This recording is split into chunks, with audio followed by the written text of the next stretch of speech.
இன்றைக்கு கர்த்தர் நமக்கு பேச இருக்கிற வார்த்தைகள் என்ன என்று சொன்னால், கர்த்தரால் தெரிந்து கொள்ளப்பட்டு அவரை இரட்சகராக ஏற்றுக்கொண்டவர்கள் எவ்வித மாற்றங்களுடன் வாழ்ந்து கொண்டிருக்கிறோம், என்னென்ன செய்யப்பட வேண்டும் என்று கர்த்தர் நம்மிடத்திலே இன்றைக்கு பேச இருக்கிறார். சங்கீதம் 128:1 சங்கீதம் 128:1 என்ன சொல்லப்படுகிறது என்று சொன்னால், கர்த்தருக்கு பயந்து அவர் வழிகளில் நடக்கிறவன் எவனோ அவன் பாக்கியவான்.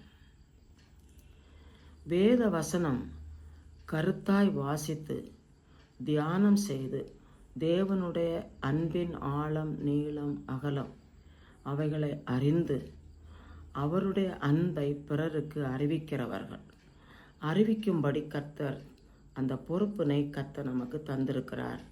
நாம் பிறருக்காக ஜெபம் பண்ணுகிறோம், பிறரை நேசிக்கிறோம், முடிந்த அளவுக்கு அவருடைய அன்பை பிறருக்கு அறிவிக்கிறோம். தேவ வசனத்தின் ஆர்வம் நமக்கு ரொம்ப அவசியம். வேத வசன தியானம் மிக அவசியம். கர்த்தருடைய வசனத்தை வாசித்து தியானிக்கிறவர்கள் பாக்கியவான்கள்.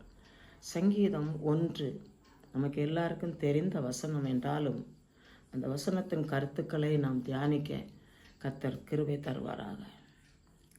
கர்த்தருடைய சங்கீதம் 1:2-3 வசனங்கள். கர்த்தருடைய வேதத்தில் பிரியமாயிருந்து இரவும் பகலும் அவருடைய வேதத்தில் தியானமாயிருக்கிற மனுஷன் பாக்கியவான்.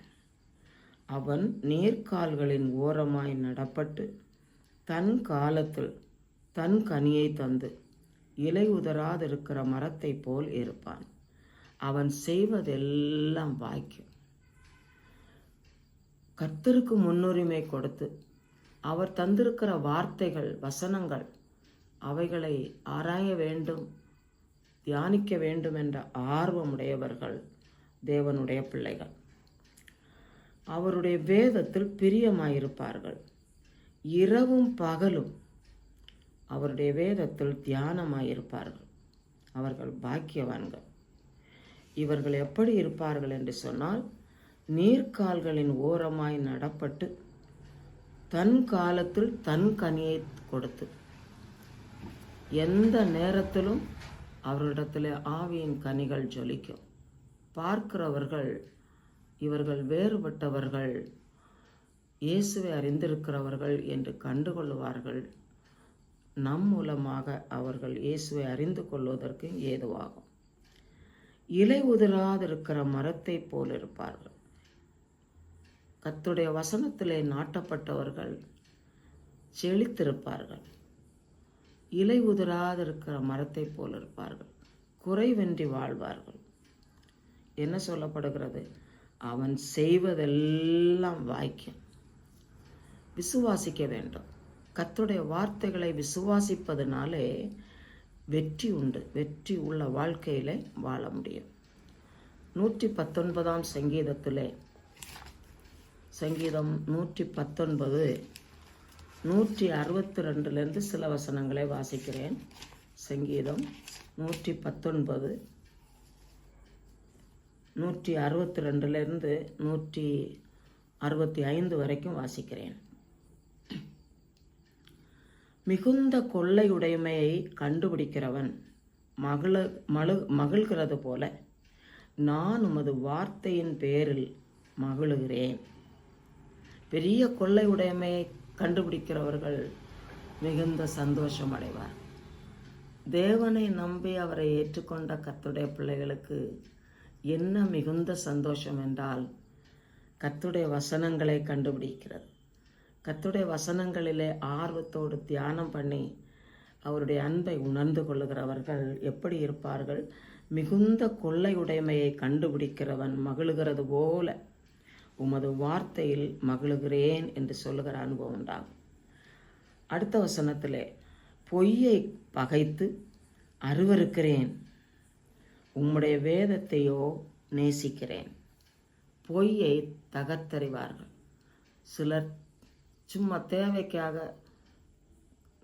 நின்று பிழைப்பதற்காக உண்மையை மறைப்பார்கள். அதுவும் பாவமே.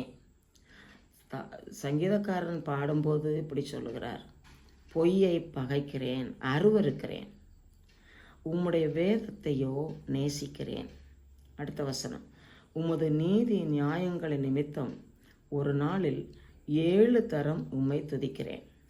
வசனத்தை வாசித்தவர்கள், மனனம் பண்ணினவர்கள் அதை அவ்வப்போது நினைவு கூறும்போது கர்த்தரை துதிப்பார்கள், கர்த்தரில் மகிழுவார்கள்.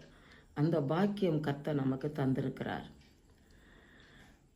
அடுத்த வசனம் 165வது வசனம், உம்முடைய வேதத்தை நேசிக்கிறவர்களுக்கு மிகுந்த சமாதானம் உண்டு, அவர்களுக்கு இடறல் இல்லை, எந்த தொல்லையும் இல்லை, மிகுந்த சமாதானம். ஏனென்றால் உள்ளத்திலே தங்கியிருப்பது கர்த்தருடைய வார்த்தை. எந்த சூழ்நிலைமையிலும் கர்த்தருடைய வார்த்தையை அறிக்கையிட்டு கர்த்தர் இப்படி சொல்லியிருக்கிறார் என்று விசுவாசிக்கும் போது அது நமக்கு ஆசீர்வாதமாக இருக்கும். இதே சங்கீதத்தில் 119, 174 வாசிக்கிறேன். 174, கர்த்தாவே உம்முடைய ரட்சிப்பின் மேல் ஆவலாய் இருக்கிறேன், உம்முடைய வேதம் என் மனமகிழ்ச்சி. வேத வசனம் எனக்கு மகிழ்ச்சி, மனமகிழ்ச்சி. மனமகிழ்ச்சி வேறு எங்கேயும் கிடைக்க ரொம்ப கஷ்டம். மனமகிழ்ச்சி வேத வசனத்தில் கிடைக்கிறது. கிறிஸ்து இயேசு நமக்கு தந்திருக்கிறார். மனமகிழ்ச்சி நமக்கு ஔஷதம் என்று சொல்லப்படுகிறது.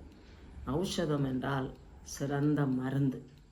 வசனத்தை அனுப்பி சுகப்படுத்துகிறவர், வசனத்தை அனுப்பி ஆரோக்கியம் தருகிறவர், வசனத்தினாலே பலப்படுத்தப்படுகிறோம்.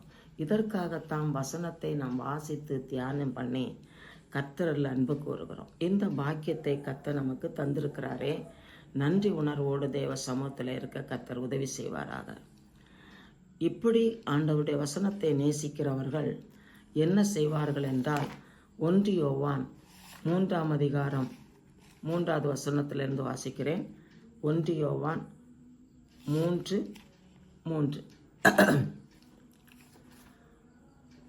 அவர் மேல் இப்படிப்பட்ட நம்பிக்கையை வைத்திருக்கிறவன் எவனும் அவர் சுத்தமுள்ளவராயிருக்கிறது போல தன்னையும் சுத்திகரித்துக் கொள்கிறான். தேவ பிள்ளைகள், அவரை ஏற்றுக்கொண்டு அவருடைய பிள்ளைகளாய் வாழுகிறவர்களுக்கு இருதய சுத்தம், இருதயத்தில் சுத்தமுள்ளவர்கள் பாக்கியவான்கள். அவர் பரிசுத்தமுள்ளவராயிருக்கிறது போல தன்னையும் சுத்திகரித்து கொள்ளுகிறான் என்று 3ஆம் வசனத்திலே சொல்லப்படுகிறது. 1 தெசலோனிக்கேயர் 4ஆம் அதிகாரம் 4:5 வாசிக்கிறேன். 1 தெசலோனிக்கேயர் 4ஆம் அதிகாரம் 4ஆம் வசனத்திலிருந்து வாசிக்கிறேன். நீங்கள் பரிசுத்தமுள்ளவர்கள் ஆக வேண்டும் என்பதே தேவனுடைய சித்தமாயிருக்கிறது. அந்தபடி நீங்கள் வேசி மார்க்கத்துக்கு விலகுகிறது தேவனை அறியாத அஞ்ஞானிகளைப் போல மோக இச்சைக்கு உட்படாமல் உங்களில் அவனவன் தன் தன் சரீர பாண்டத்தை பரிசுத்தமாயும் கனமாயும் ஆண்டு கொள்ளும்படி அறிந்து, இந்த விஷயத்தில் ஒருவனும் மீறாமலும் தன் சகோதரனை வஞ்சியாமலும் இருக்க வேண்டும் என்று பவுலப்போஸ்தலன் எழுதியிருக்கிறார். கர்த்தரில் அன்பு கூர்ந்து அவர் சுத்தமுள்ளவர்களாய் இருக்கிறது போல சுத்திகரித்து வாழ்க்கையிலே சுத்தத்தை கடைபிடிக்கிறவர்கள், உலகத்தாரை போல இல்லாமல் வேறுபட்ட வாழ்க்கை வாழுகிறவர்கள் என்று நமக்கு வேதம் அறிவிக்கிறது. இன்னும் அடுத்தபடியாக சொல்கிறார், கர்த்தரை நேசிக்கிறவர்கள், கர்த்தருடைய வழிகள் நடக்கிறவர்கள் தேவ அன்பிலே நடப்பார்கள். யோவான் எழுதின சுவிசேஷத்திலே இயேசு பேசியிருக்கிறார். யோவான் 13ஆம் அதிகாரம், யோவான் 13ஆம் அதிகாரம் 34ஆம் வசனம். யோவான் 13:34 வசனத்தை வாசிக்கிறேன்.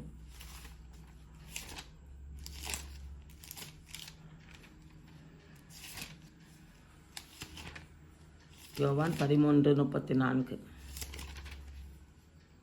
நீங்கள் ஒருவரில் ஒருவர் அன்பாயிருங்கள், நான் உங்களில் அன்பாயிருக்கிறது போல நீங்களும் ஒருவரிலொருவர் அன்பாயிருங்கள் என்கிற புதிதான கட்டளையை உங்களுக்கு அறிவிக்கிறேன். இயேசு சீஷர்களுக்கு போதித்த மிக முக்கியமான காரியம் அன்பு. அன்பு கூறுவது ரொம்ப கஷ்டம். நம்மை நேசிக்கிறவர்களை எளிதாக நேசிக்கிறான். நமக்கு எதிராய் செயல்படுகிறவர்களை நேசிப்பது மிக கடினம். ஆனால் இயேசு பாராட்டின அன்பு நாம் நல்லது செய்ததினால் அல்ல, நாம் அவரை விரும்பினதினால் அல்ல, ஆனால் அவர் நம்மை நேசித்து பாவத்திலும் சாபத்திலும் சிக்கி கிடந்த நம்மை நேசித்து நமக்காக ஜீவனை தந்தவர். அதனால அவர் தன்னுடைய வாழ்க்கையை நாம் அறிந்து கொள்ள வேண்டும். தியாக அன்பை நாமும் செயல்படுத்த வேண்டும் என்பதற்காக ஒருவரிலொருவர் அன்பு கூறுங்கள். அடுத்த வசனம் 35ஆம் வசனம், யோவான் 13:35. நீங்கள் ஒருவரிலொருவர் அன்புள்ளவர்களாய் இருந்தால் அதனால் நீங்கள் என்னுடைய சீஷர் என்று எல்லாரும் அறிந்து கொள்வார்கள். நாம் அன்பு கூறுவதனாலே நம்முடைய செயல்கள், நடக்கைகள், பேச்சுகள் இவைகளை காண்கிறவர்கள் கர்த்தரை நேசிப்பார்கள், நாம் கர்த்தருடையவர்கள் என்று அறிந்து கொள்வார்கள். யோவான் எழுதின சுவிசேஷம் 15ஆம் அதிகாரத்திலே யோவான் 15:12 வசனத்தை வாசிக்கிறேன். யோவான் 15:12. ஒருவன் தன் சிநேகிதருக்காக தன் ஜீவனை கொடுக்கிற அன்பிலும் அதிகமான அன்பு ஒருவரிடத்திலும் இல்லை.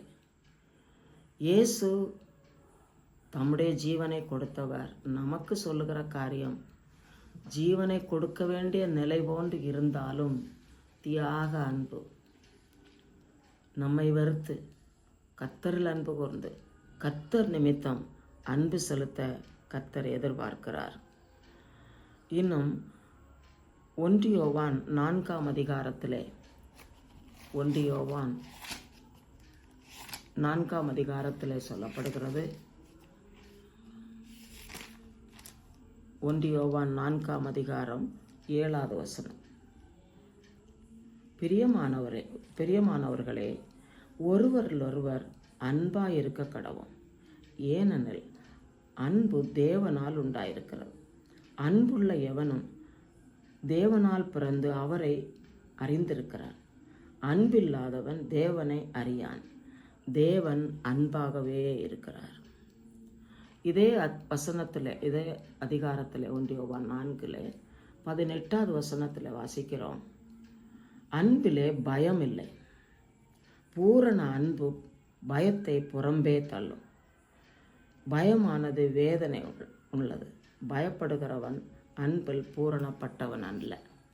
இயேசு கிறிஸ்துவை நேசித்து அவரை பின்பற்றுகிறவர்கள் அவர்கள் எப்படி இருப்பார்கள்? பயப்பட மாட்டார்கள். நம்ம பயப்படுகிற காரியங்கள் பல சூழ்நிலைகளினாலே ஏற்படுவதுண்டு. ஆனால் கர்த்தர் நமக்கு சொல்லுகிறது, கர்த்தரில் அன்பு கூர்ந்து கர்த்தருடைய வேதத்தின்படி நடந்து அவருடைய வேதத்தை நேசித்து வாழ்ந்து தியானித்து வசனமே நமக்கு மனமகிழ்ச்சி என்றும்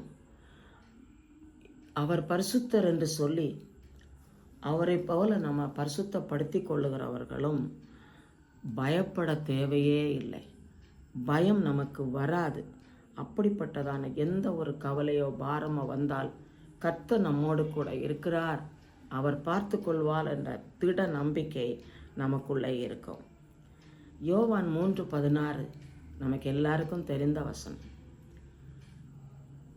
நமக்காக அவர் தம்மையே பலியாக ஒப்பு கொடுத்தார், ஒருவரும் கெட்டு போகக்கூடாது என்பதற்காக. ஒருவரும் கெட்டு போகாதபடிக்கு தம்மை பலியாக ஒப்பு கொடுத்தார். அதை நாம் அறிந்து கொள்ள வேண்டும். நாமும் நம்மை சேர்ந்த ஜனங்களும் கெட்டு போகக்கூடாது.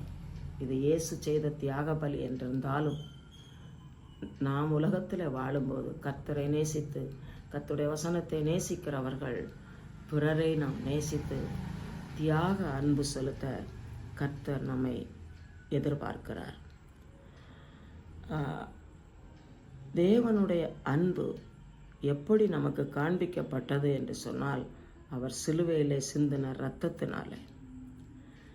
அப்படி அவருடைய இரத்தத்தினாலே நம்மை சம்பாதித்து வைத்திருக்கிறபடியினாலே நமக்கு கர்த்தர் பொறுப்பு தந்திருக்கிறார். என்ன பொறுப்பு என்று சொன்னால் 1 கொரிந்தியர் நிருபத்திலே 1 கொரிந்தியர் 4ஆம் அதிகாரத்திலே சொல்லப்படுகிறது. 1ஆம் வசனம் 2ஆம் வசனம் வாசிக்கிறேன். எந்த மனுஷனும் எங்களை கிறிஸ்துவின் ஊழியக்காரர் என்றும் தேவனுடைய இரகசியங்களின் உக்கிரானக்காரர் என்றும் எண்ணிக்கொள்ள கடவன். மேலும் உக்கிரானக்காரன் உண்மை உள்ளவன் என்று காணப்படுவது அவசியம் என்று சொல்லியிருக்கிறார். இதை கர்த்தர் எதிர்பார்க்கிறார். நாம் கர்த்தரால் தெரிந்து கொள்ளப்பட்டவர்கள், கர்த்தருடைய ஊழியக்காரர் என்று எண்ணப்படுகிறோம். கர்த்தரை நேசிக்கிறவர்கள், கர்த்தரை நேசித்து அவருடைய வேதத்தை தியானம் பண்ணி அவருக்காக வாழ ஒப்பு கொடுத்தவர்கள் அவருடைய சீஷர்கள். ஆகையினாலே கர்த்தர் நம்மை நேசித்திருக்கிறார், தொடர்ந்து நடத்துகிறார். அவருடைய அன்பிலே நடந்து கொள்ளும்போது நமக்கு பயம் இல்லை. நமக்கு தந்திருக்கிற பொறுப்பு, அவர் சுத்தமுள்ளவராக இருக்கிறது போல நாம் சுத்தமாக இருக்க வேணும். அவருடைய அன்பிலே நாம் நடந்து கொள்ள வேண்டும். அவருடைய பரிசுத்தத்தை காத்து கொள்ள வேண்டும். மட்டுமல்ல, தியாக அன்பு பிறருக்கு செலுத்துகிறவர்களாக இருக்க வேண்டும். என்னென்ன விதத்தில் உதவி தேவையோ கர்த்தர் நம்மிடத்தில் எதிர்பார்க்கிறபடி தேவ சித்தத்தை நிறைவேற்ற இன்றைக்கும் நம்ம ஒப்பு கொடுப்போம். கர்த்தர் நம்மோடு கூட இருக்கிறார். ஜெபம் பண்ணுவோம். ஹல்லேலூயா, ஹல்லேலூயா, ஹல்லேலூயா.